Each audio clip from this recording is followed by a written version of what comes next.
upon the surface of the ocean realm, which gives way temporarily to the land, as it does in many places within this single sea that rounds the world.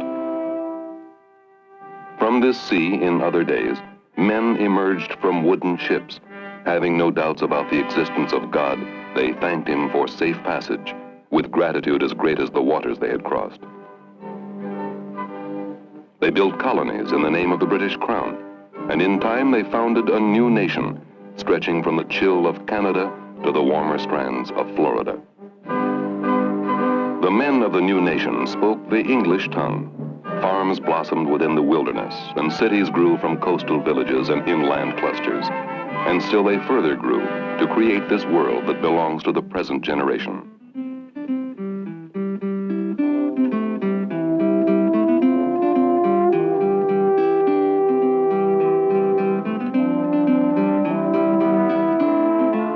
The great city still faces the sea that gave it birth and power.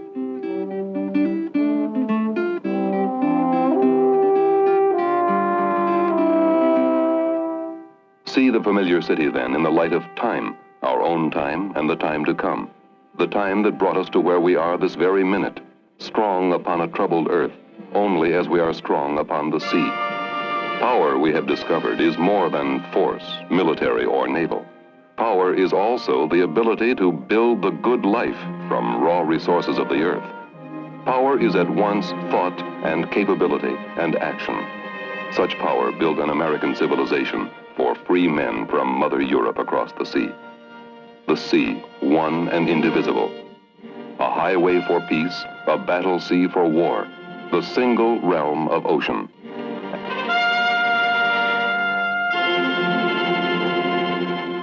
The sea a battlefield since the earliest memories of man, but never more so than in the time of our own nation. The 7 Years' War that began in 1756 was World War indeed. An amphibious attack brought the fall of Quebec and the conquest of Canada, the high water mark of British arms in America. And while England struggled on with France, her own colonies in America, themselves perhaps the freest men on earth, struck out for even more freedom. At sea, Britain had 28 warships with over 500 guns and 5,000 men at ports between Halifax and Florida. True to her sea doctrine, she commanded the American coast, keeping her own sea lanes open and closing those of the rebellious colonists. The colonial navy consisted of a few frigates from individual state navies. Averaging 125 feet in length, they mounted 4 to 12 pounders. 4 of 13 contemplated frigates were destroyed on the stocks to prevent capture. Others were captured, driven ashore, or sunk. The same for many of the new nation's converted merchantmen and privateers. At war's end, our America had no more than 2 ships larger than a schooner. It was sad going. True enough, there was the stirring episode in English waters off Flamborough Head in 1779, when John Paul Jones doggedly held on to and finally beat a good British man-of-war, Serapis.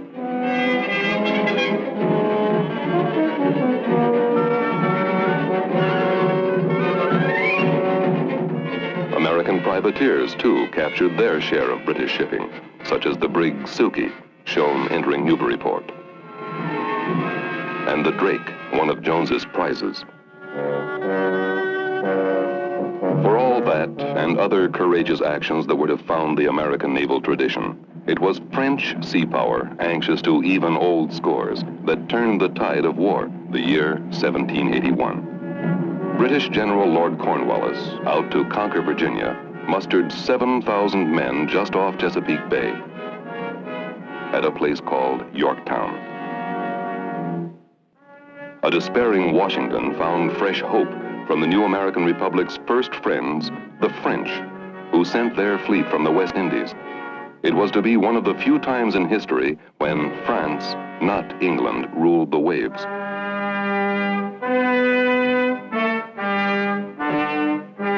The French attack on British ships isolated Cornwallis's army, which, with seaward supply lines closed, had no choice but to surrender. Thus, even during its birth, the new nation learned never to forget the prime mandate of survival: be strong upon the sea, if you would be strong upon the earth. A new nation, forging an uncertain unity among its several parts, taming an unmeasured wilderness. Its back to the sea. Across the sea, the old world, a continuing source of people and trade, and danger too. Still a new nation, but older now. The wind moves you along before its greatest city. The stuff of survival, rubber and tin, aluminum and tungsten, lead and uranium, manganese to make steel, all come from across the wide and open sea.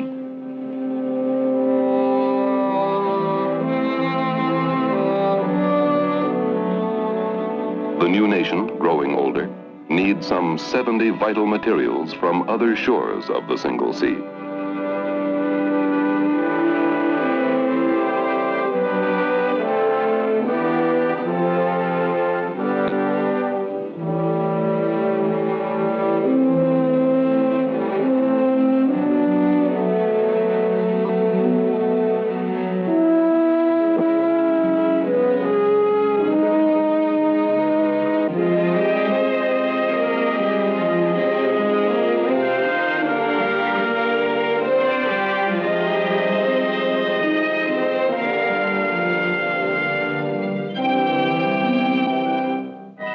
At a tender age, America discovered quickly that even vast distances did not insulate against troubles of the old world. Ironically, the Americans found themselves fighting France herself in the so-called quasi-war. France was stopping and impounding neutral ships carrying goods to her perennial enemy, England. France demanded bribe money, even to negotiate American complaints of harassment on the high seas. Millions for defense, but not 1 cent for tribute, went the cry in America. The friendship of only a dozen years before was forgotten. Now, what the Constitution permitted, Congress finally provided: the first true American Navy, its heart to be the refurbished frigates Constitution, United States, and Constellation, and new construction to include 6 74-gun sloops of war. American ships fought French wherever they could find them and gave excellent account of themselves. On February 9, 1799, in the West Indies, Constellation, under Commodore Thomas Truxton, beat and captured a good French frigate, L'Insurgente. And again, off Guadeloupe, Constellation defeated the 50-gun Vengeance. During this half-war, the young United States captured more than 80 French ships, proving to herself and to Europe there was something new upon the sea. Millions for defense, but not 1 cent for tribute, became a lie as the 19th century dawned. Our new nation was paying 1/5 of its total revenue in ransom to the Muslim states of Morocco, Algiers, Tunis, and Tripoli. Tribute for captured Americans and for merchant ships to ply the Mediterranean. But the $2 million was not enough for these Barbary pirates. They kept upping the amount. War was declared. The American Navy sailed forth to avenge indignities and to end the affair. Unfortunately, the frigate Philadelphia ran aground and was captured by the pirates. Under Commodore Edward Preble, the Navy attacked the forts of Tripoli. These were the days of daring-do. Heroic Stephen Decatur braved the harbor itself to destroy Philadelphia.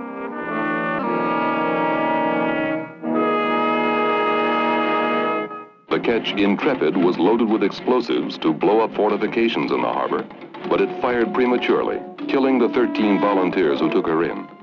Preble bombarded the forts from the sea until the ruler of Tripoli decided things had gone far enough, and the Barbary Wars ended.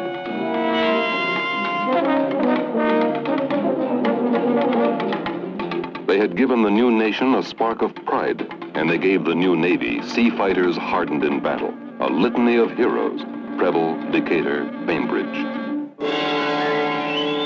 Across the seas, the bitter enemies, England and France, continued the conflict of centuries running.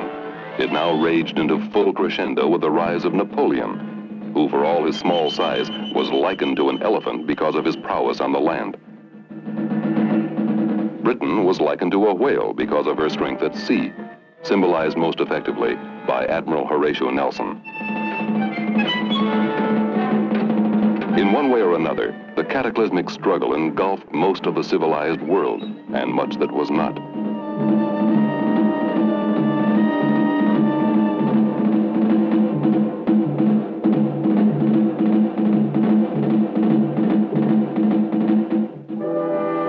Then at Trafalgar, Nelson ended the French dream of power on the sea at the cost of his life.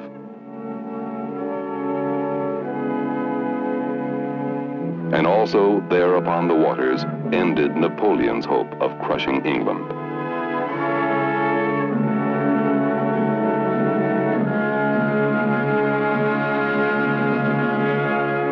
America was caught in the middle of these so-called Napoleonic wars. Our War of 1812 with England was, in British eyes, but a minor aspect of the gigantic struggle against France. The British bottled up our coasts down to the last inlet to prevent our trading with France. Even our coastal shipping was halted. At sea, American frigates, Yankee-designed and Yankee-built and very good, fought British frigates from the South Pacific to the North Atlantic, winning more often than not. The most memorable victory was that of Constitution, old Ironsides, over Guerriere. Constitution's capture of the sloop of war Java stirred another bit of prideful excitement. On the other hand, HMS Shannon beat and captured our Chesapeake. It was also a war of freshwater navies. Control of the Great Lakes was critical to British invasion from Canada. On Lake Erie, Commodore Oliver Hazard Perry fought the British squadron to the point where he could declare, "We have met the enemy and they are ours." The word sent a shiver of pride through the new nation and into history. It was the war of the rocket's red glare and the flag that was still there, even though Washington itself was destined for burning.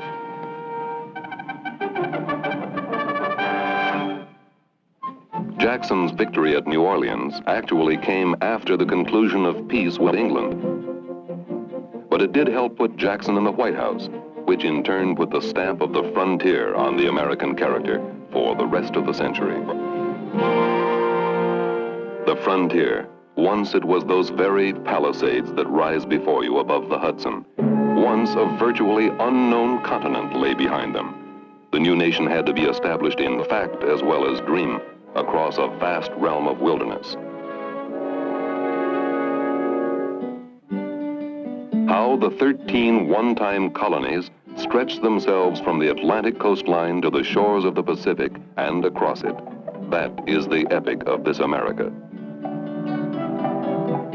In the settled East, a calming down upon the land as the frontier moved westward, a rural America before the coming of the great cities placed its mark upon what we are today. There was a harsh and rugged simplicity, work to be done, and men that could do it. An age of uncomplicated faith when God was unmistakably in his heaven. The steamboat brought the wonders of the century that was to produce in time electricity, motors and engines, the telegraph and the telephone, and urban civilization with its special joys and special problems. Those who longed for other places found the frontier outer space enough. The land, it seemed to all Americans, was without end and without limit. An age to go a-roving in.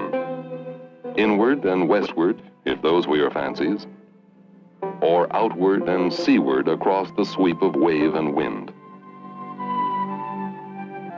Tall ships stood against the skies, wooden ships and iron men, the saying went. Fix your mind upon them across this ocean of time that separates us from them. Along the Connecticut shore of the single ocean that spans all the world, the men and the times are remembered in mystic seaport. Picture a ship heading for China and the East, carrying whale oil and lumber. Surely it will bring back to us the tea and the silks, the pepper and the coffee and the ginger, the porcelain, and wondrous tales of those incredibly distant shores, fabled places where a man might go before the mast. The port is the gateway to adventure. Rig the ships to entrap the trade wind. Store them to help men endure the long months and hard labor at sea. Build the ship from love as well as skill, for the ship must be home and fortress too, a special place for men upon vast and dangerous seas. With time, the tall ships drifted away, but for all that has happened since, they still are a part of what we are. Under my wings, everything prospers. Not the complete truth, perhaps, but truth enough for this golden age of American expansion and expansiveness. American wealth multiplied many times, making more to protect upon the seas of the world. So the Navy grew apace from the battered but exhilarating experience of 1812. The Navy protected by reputation and by deed a seaborne commerce that quintupled between 1815 and 1860. In the late 1840s, the Navy sent amphibious forces against a neighbor that is now a friend during the war with Mexico that finally set the American frontier upon the Pacific itself, and soon to cross it. The Navy, as seen by baleful native eyes in a distant empire, opening up, as the phrase went, Japan to trade with the West.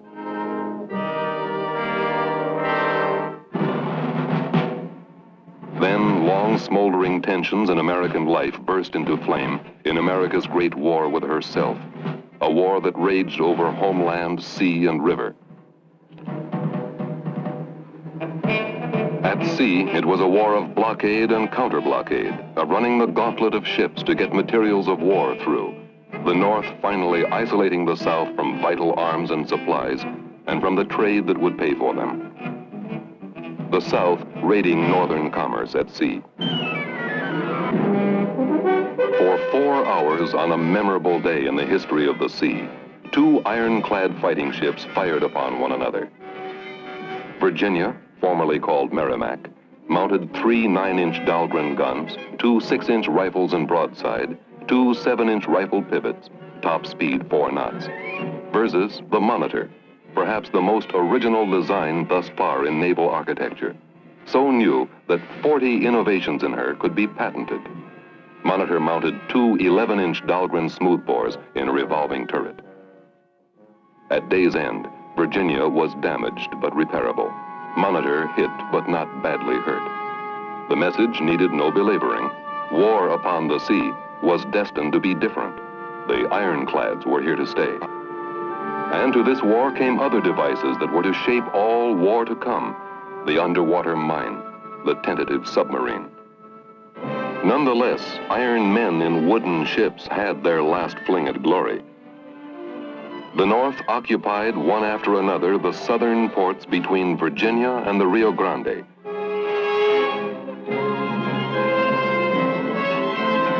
Bombardments, amphibious operations, a veritable charge of ships up the Delta to take New Orleans. The South, with no way to challenge, was choked to death at vital coastal points from Norfolk to Mobile to Galveston. Against such superior force, gallantry alone could never suffice. And it didn't. You sailed your boat then through territorial waters of a strong and united America, a nation with the lesson learned: strength upon the earth depends upon strength upon the sea. You are moving northeast now, the mainland to port, Long Island to starboard, to a place that holds memories of a man and the land he served.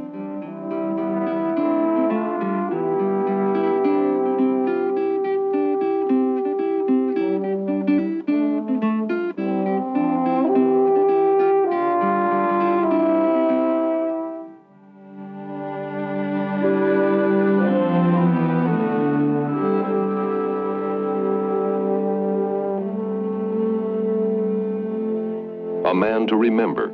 His era gave birth to ours.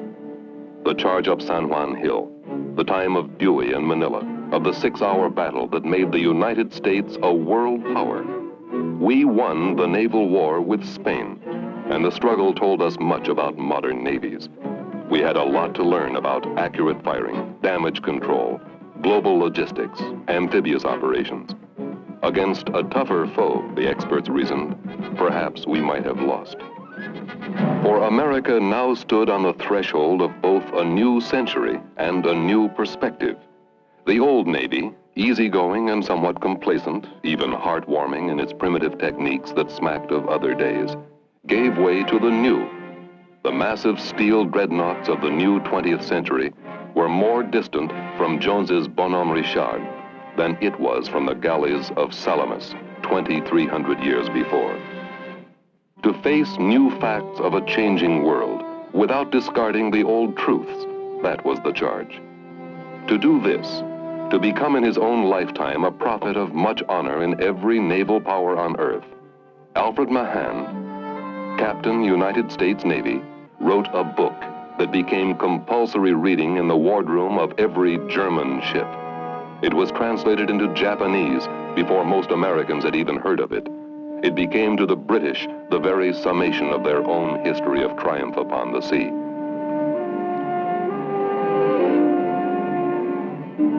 Britain, Mahan wrote, was great because her people were great, and because her people could see that their island geography dictated use of the sea. They understood that the sea could bring nourishment or destruction according to how they took advantage of the sea and made it work for them. Mahan saw his own America in the same position with the same opportunities. America, too, had an energetic, talented, courageous people with a government that could get things done. His republic also was a kind of island, bounded as it was by the sea on 3 sides and friendly countries on its borders. America, an island, but the world's most powerful in its potential. She needed, however, a canal to make one the naval and commercial power of Atlantic and Pacific. She needed bases far from home shores to refuel and to supply her ships, and she got them one by one. For by now, America had a mighty global stake to protect. Her people coming and going to and from the wide earth. She needed a navy second to none, and that navy began to emerge before the eyes of the world during the 14 months following December 1907. The great white fleet of 16 first-line battleships sailed some 46,000 miles around the world, firing the pride of Americans and winning a wide welcome. By the time of World War I, the great, heavy, powerful ships of mammoth guns became too much for the flesh and blood eyesight of men, too much for their pencil and paper calculations. And this was a generation before radar, sonar, computers, and the atom. Instrumentation gradually closed the gap between men and the great weapons they had forged. Radio linked the ships of a force, one with the other. America's naval role in her 20 months of World War I was largely a convoy operation. She landed 2 million soldiers in France and mountains of supplies. The German failure at counter-blockade by U-boat attack helped to cost her the war. Back now through the waters of this Hudson that is nobler than the Rhine, back towards the city upon the water that symbolizes this very nation upon the world. Recall a day more than 2 generations ago when seapower took wing, the day the Navy learned to fly. Let one remembrance bring others, a later day at Dunkirk that free men cannot forget. And yet another, a day of stern reality, when the mighty battleships, the proud queens of the American fleet, lay in ruins. Elsewhere that day, the Navy that had learned to fly survived to fight on. At Midway, the war at sea took on an immensity beyond compare with all the sea battles that had gone before. War always called upon men to give their all, but never on such a scale. Japan, conqueror of a mighty empire within months, thanks to power at sea, fell back before those who could use the seas even better. Here, upon the broad span of the Pacific, navy fought navy, often within the air alone, often far from the opposing fleets that did not meet. See a war that could be won, as in the greatest naval engagement of all time here in Leyte Gulf, because of power that could be brought out from the land, across the several oceans of the single sea, to far and critical places. See in it all confirmation for Captain Mahan's enduring dictum: to be strong upon the earth, you must first be strong upon the sea.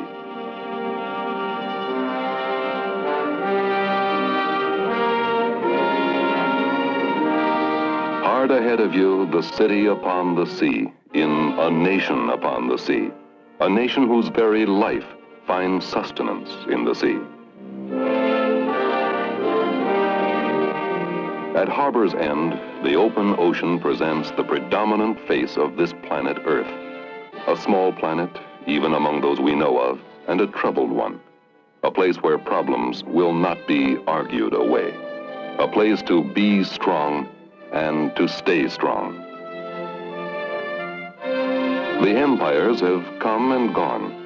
The greatness of yesteryear is a part of what we are today, if we heed its lessons. The speed of change has left its mark. But even this shrinking world is yet as wide as the ocean seas, and a lad can still go a-roving across the great waters.